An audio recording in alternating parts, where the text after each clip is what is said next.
So we're going to have a conversation here today about your offering and what you have for the community and local schools. So I'm Gareth Toner, by the way. I'm representative of MYMY, and we have Deirdre. Go ahead.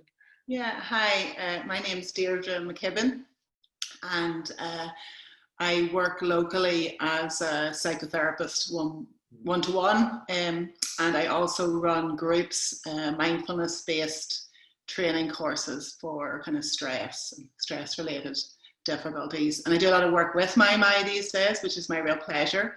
Yeah. And myself and Gareth have a lot of conversations where we discover a lot of commonality of interest in how to really support ourselves and other people. Yeah, that's my work. Yeah, so it's a pivotal time that we're in, like especially when school's going back. With teachers and all the school staff and the new guidelines, restrictions. So our conversations usually stem around the nervous system and how affected by each other. Even a conversation before this has influenced it. Like what can you expect sort of with teachers or other school staff or kids to be experiencing this time as back to school, or maybe your own kids could probably share with you your experience around that? So part of this conversation is because we're offering a webinar series now starting on the 28th, and that's for school staff. So I think it's in response to the notion that there's a real chance that our school communities are under additional pressure right now. And so that webinar series begins on the 28th, and the conversation here is really around that. I think the general population is experiencing a heightened threat response, would be one way that you might speak about that, or heightened levels of stress. And I think right now, as the schools are beginning to settle into the new term, that the whole school community is feeling a kind of heightened sense of concern. I mean, as a parent, I know at the moment that even the thought of school has a little bit of a charge for me, like, oh, what's going to happen? How's this going to work out? So if the children are feeling that, if the parents are feeling it, and then the teachers in the classrooms are going to be, I imagine, holding some of that. And then there's obviously like management and people trying to organize the practicalities. So, I mean, how that shows up for people in that workplace, well, everyone has their own signatures of stress, but stress physiology, can show up with, mood changes. It can be around aches and pains. It can be changes in behavior, your relationships feeling a bit more frayed. And so, I think the feeling was that at this point in time, it would be nice to offer something to this community. And the South Down Rural Community Network had some funding, and so we've targeted this webinar series for the schools. When you're sharing that there, an image of a Coke bottle or any fizzy drink bottle is coming to my head. Like we're all walking around with this charge in our system sort of thing. It can, as you said, it can come out in reactive responses, or been shouted at, or just tensions, or any overwhelming nervous system. So like if we open that, it can just come out without being able to sort of regulate. That's a term we maybe go into more about that. So how do we sort of take this fizz out of that bottle before it gets spilt over into the classroom or the school environment, so to speak? I like that image. I do. I think when I think about stress, for me, often it feels like, you sort of, your system kind of lifts and tightens, and there's a sort of speeding up. There's extra energy, and literally that's more adrenaline, and, your biochemistry changes. And so that's the phase that you're describing. And, the thing that we know is that if I'm a little bit fizzy, I'm going to make the people around me feel a bit fizzy. And teachers are stepping into classrooms with children with a lot of charge in their system, and maybe anxiety, and that can show up in different ways. So what are the ways we can take that kind of fizz out, or support ourselves when there's more of that around?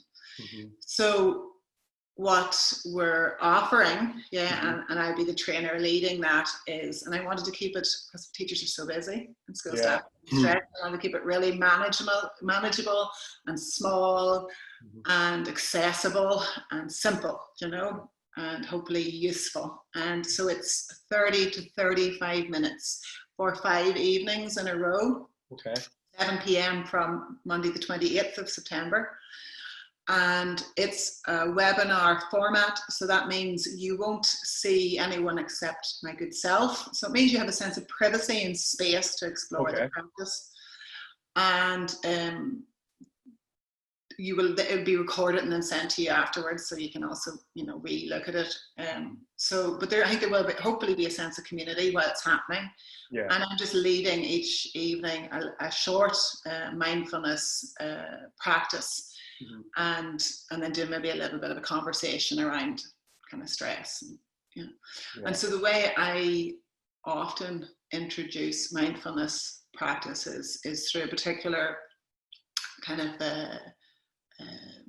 doorway, and it's this idea of pausing. I just find that really useful. Like, people get it. And that when we fizz in our system, I'm going to run with this now, Gareth, when we fizz in our system, we stop pausing, don't we?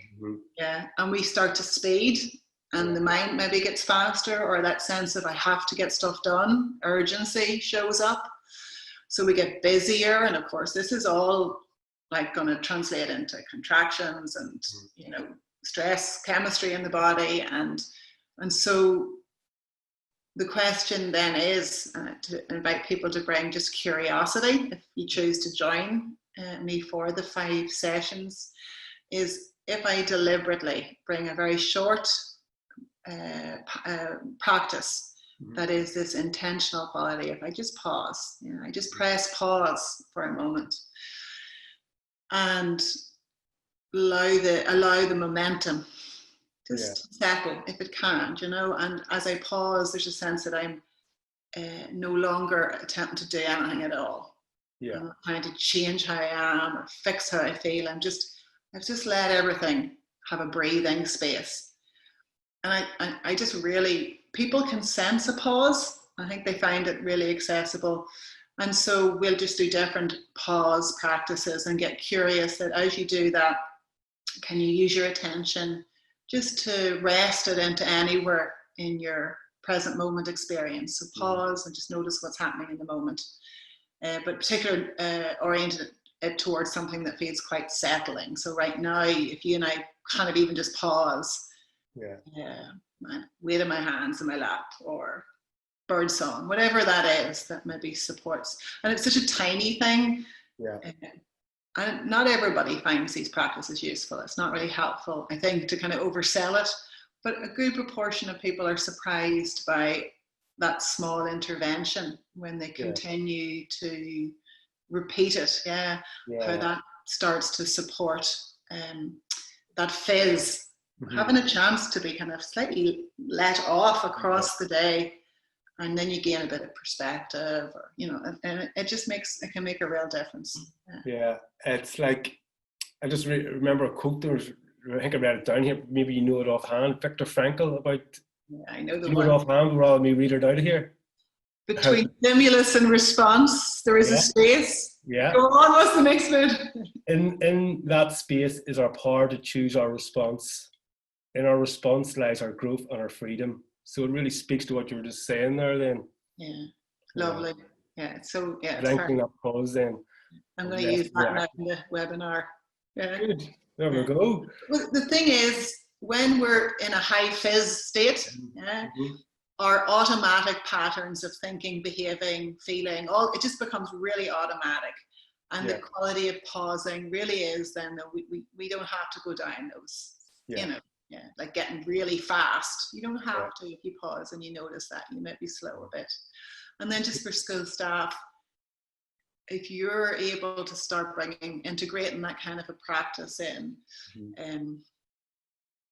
I think it really helps you with co-regulating with classes. And no, it's totally, like, I can hear, and I wish I knew it when I was a teacher. Still teach, but not in the same education system, and maybe I wasn't very fond of the pauses and didn't pause, more reactive, but knowing where I am now, I'm experienced now, it's just, yeah, that ability to take that moment to slow down and then respond from a different way rather than a patterned one historically.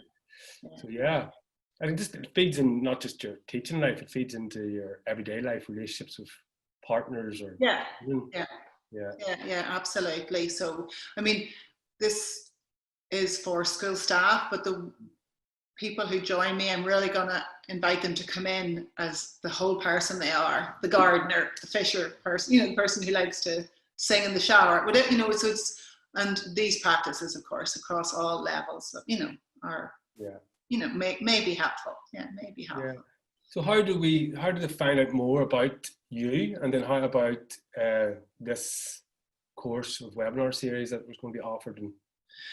So my website and professional information stuff is www.mournemindfulness.com. And I'm imagining when this video goes out, it will go out with a link to a Google Docs to register for the program. So it's just a simple registration, and then I will send out a Zoom link within a day or two of it beginning. That's, great. Hopefully it's that straightforward. All day, so is there anything else we could add or help share with the groups who are watching? Or I mean, I would say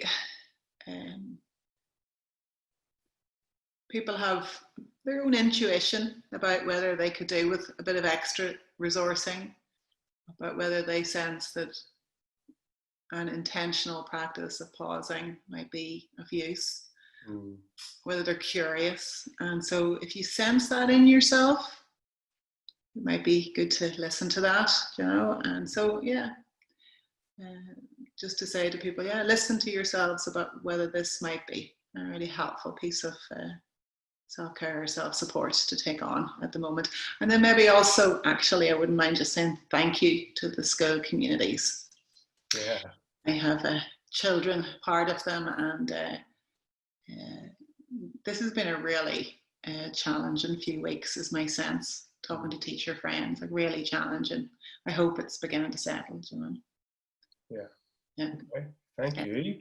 Thank you, Gary. Yeah. So we'll finish there and chat soon.